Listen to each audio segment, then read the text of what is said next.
Have you ever noticed how women are represented in sports?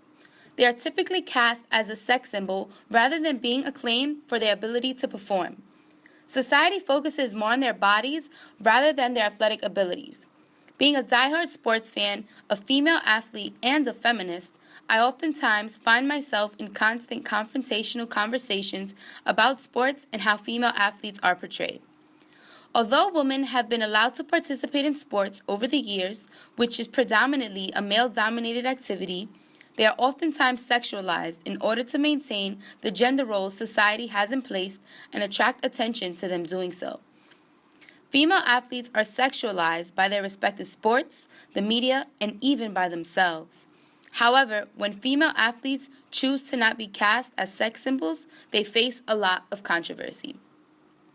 While it may be easy to blame an outside source for the sexualization of female athletes, one needs to understand that the sexualization often starts within the sport itself.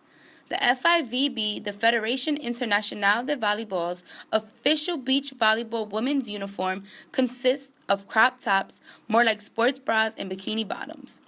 Women may choose different uniforms for religious and/or cultural beliefs that consist of long, short, and sleeveless tops, pants or shorts that never go past the knee, and a cap. However, according to the 2015 FIVB Beach Volleyball Sports Regulations book, the women athletes are required to submit a form and wait on the approval in order to be able to wear these uniforms. Other sports, such as, but not limited to, women's lacrosse, field hockey, golf, and tennis also sexualize their athletes. While they are not required to do so, female athletes within these sports wear skirts or dresses. When women were allowed to finally participate in sports, they were required to wear these outfits to attract attention and establish that they were in fact still feminine, despite them being athletic. Female athletes continue to do this today to keep that concept alive. While female athletes are sexualized during play, they are also sexualized while not in play by the media. It minimizes female athletes by sexualizing them. It pays more attention to their bodies and their sex appeal rather than portraying them as the athletes they truly are. Sports Illustrated, a famous sports magazine, is known for its women who are photographed and displayed throughout the magazine. Majority of the females photographed in this sports magazine are not athletes, they are models. However, when a female athlete is photographed in the magazine, one cannot determine the difference between her and the model photographed next to her because there is no clear distinction between them. ESPN's magazine, The Body Issue, tends to be a step above from Sports Illustrated by actually having athletes model for it. Women are still seen as sex symbols within the magazine. While some photos in the magazine try to embody and exhibit athleticism, others don't. However, sex appeal is evident regardless on whether they portray athleticism or not. Female athletes also feel the need to sexualize themselves to not only grow popularity in female athletics, but to also perform gender roles. The female athletes who choose to sexualize themselves tend to do so to create a brand. Female athletes do not get paid as much, nor have the luxury to obtain endorsements as easily and swiftly as their male counterparts. Male athletes are able to obtain their endorsements based on their athletic abilities. However, female athletes such as Serena Williams and Maria Sharapova sexualize themselves in order to obtain these endorsements, which leads to financial gain. According to an article released by TMZ Sports, a model and former college basketball player named Melody Ray expresses that she is all about empowering women, and if wearing sexy attire helps promote the game in any way, she's all for it.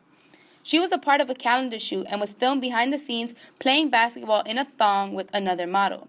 She was ecstatic that their video went viral because of their attire and shed light on women's basketball. Female athletes also struggle with the conflicts of being both an athlete and a female in society.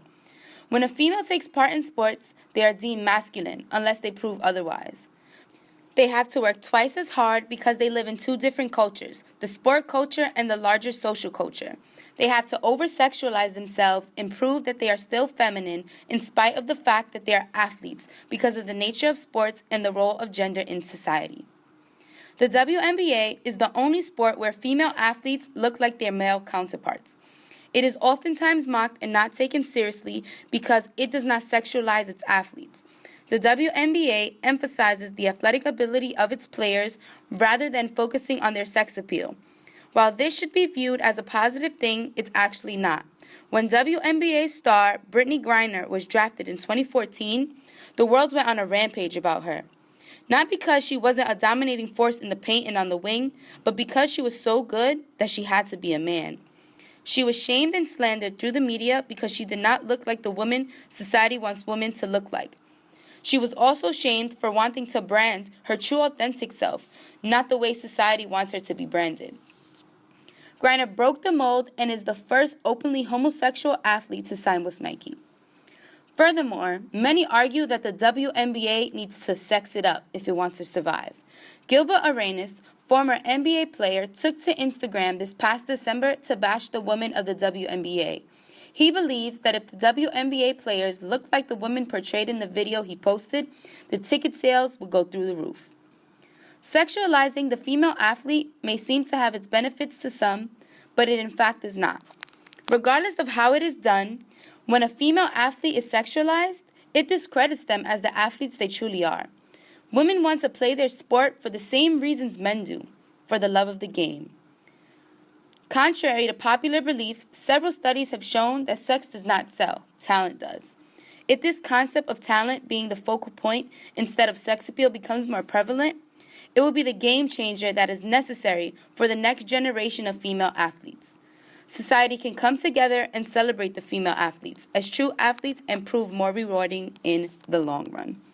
If you let me play. If you let me play sports. I will like myself more. I'll have more self-confidence. If you let me play sports. If you let me play. If you let me play. I will be 60% less likely to get breast cancer. I will suffer less depression. If you let me play sports. I will be more likely to leave a man who beats If you me. let me play. I'll be less likely to get pregnant before I want to. I will learn. I will learn what it means to be strong. To be strong. If you let me play. Play sports. If you let me play sports.